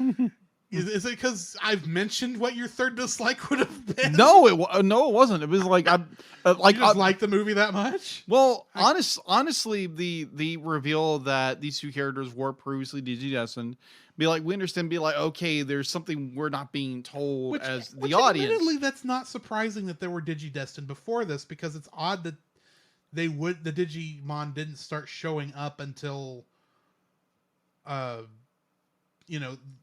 consumer level internet showed up. It makes sense that government level internet would still be producing Digimon. Right. But anyway. Yeah, I'd just be like, I like the reveal. I would like if they would have like you said, played it a little bit more. They would have given us, the audience, a little more heads up. Be like, hey, there's something more going on. Maybe you have one or both characters say something that would give us, the audience, a clue. It's like, hey, they know something that they're not revealing to everybody else, or something like that. So yeah, I would kind of my third dislike in a way is kind of reflecting off yours, that maybe these two characters, they could have given a little more hint, maybe Yeah. a little more hint. Be like, don't get me wrong, this reveal that they were Digidestined when they were younger is a good surprise. Yes. But the It idea was that not done. The reveal was not done well. yeah, the reveal was the laying the Easter eggs that they could have done. Like I've been saying this entire episode, plant more seeds. Agreed. So yeah, that is my third dislike. Okay. Which brings us to the end of this episode. Yes. Believe it or not, after that entire rant I just had, I'm still rating this an 8. Yeah. The movie has, I mean, to some degree for me, the Uh-huh. last 15 to 30 minutes of this film make up for like every shortcoming this film has, because between giving us a good reason to hate our villains and Butterfly, I mean, it's just that last half hour is so much of an epic, finally getting back into, starting to get everything's starting to come back over the hump, I guess, for lack of a better term, of this dark middle part, but even still having some darkness going forward. You know what I mean? That makes up for a lot of the slowness and weird. And the thing is, this movie is actually paced far better than some of the others are. Yeah, agreed. So, and of course, even with my limited nostalgia, I get all the nostalgic feels, or most of the nostalgic feels in these shots. And, like we were saying, I think the more conservative animation style that this one, at least starts with this one, I think fits this, because it is trying to give you that feel of the old Digimon show, since we're in where the old Digimon show took place. So I appreciate that, but yeah, I'm still giving it 8, because this is like, it's serious, but it's still fun. Yeah, I would agree. And that's what I like about it. It's a good balance. Yeah, agreed. Completely. As all things should be. Yes. I'll To also quote a certain purple madman. Okay. Thanos. Oh, Mad Titan, of course. Yes. Huh. Perfectly balanced, as all things should be. Yeah, I would completely agree. I'm giving it an 8. It's there's the nostalgia of it, giving you what the fudge is going on here, character reveals, and it's like, oh, okay, this didn't turn out the way I thought it would. And it's like, whoa, okay, Dark Jedi, back up a little bit. This is, you're getting the creeper zone. Quit. And I was like, whoa, okay, that was just bizarre. But Right. Overall, amazing movie, and I can't wait to review Coexistence. Coke existence. Coexistence. I'm going to start calling it Coke existence. You would. Yeah. That brings us to the end of another episode, which, like we were saying, our next episode is Digimon Adventure Tri Part 5, Coexistence. I'll say it right this time. Which brings us to the trivia for next week's episode. While Shout Factory handled the localization for Digimon Adventure Tri, all 6 parts, of course, they are not the original localizers of Digimon. And most of the decisions that we're comfortable with are from this old company, this other company. What is the name of the original localization company that localized Digimon? I know what it is. And I nearly gave it away earlier. You nearly did. So, I'll be posting that question in the morning. So, I'll sometime tomorrow morning on Wednesday morning, I guess I should say. Go ahead and answer it there. In the meantime, do we have anything else before we close this out? No, I'm good. All right. So, join us next time. And this has been Drew. This is Jacob. And we will catch you in the next frame. Come, Jacob. We must prepare for next week. Prepare for what, Drew? The same thing we do every week, Jacob. Record a podcast. Oh, boy. So where can they find you, Jacob? You can find me on Facebook at Jacob B. Heron, also on Facebook at Jacob's Daily Art Corner, where I try to draw each and every day. I don't get to it as often as I like, but join me there. Also, you can find me on Instagram at Jacob B. Heron, on Twitter at Jacob Heron, and Letterboxd at Jacob Heron. So where can they find you, Drew? You can also follow me on Letterboxd at ggeorge759, Facebook as Drew Dodgen, my Facebook page where you can see pictures I've taken at Drew's Photo Bin. You can also follow me on Twitter at ggeorge759. You can email us at thecellcastpodcast@gmail.com. You can also follow us on Twitter at cast_cell. You can follow us on Twitch at twitch.tv/thecellcastgaming. You can also follow us on YouTube at Cellcast, Listen to our podcast on Apple Podcasts, Google Play Podcasts, Stitcher, Spotify, and your favorite podcast directory. You can also listen to us on the Movie of the Week podcast with Jim Heron, where we talk about live action movies. And remember, 9 Cell is a single L.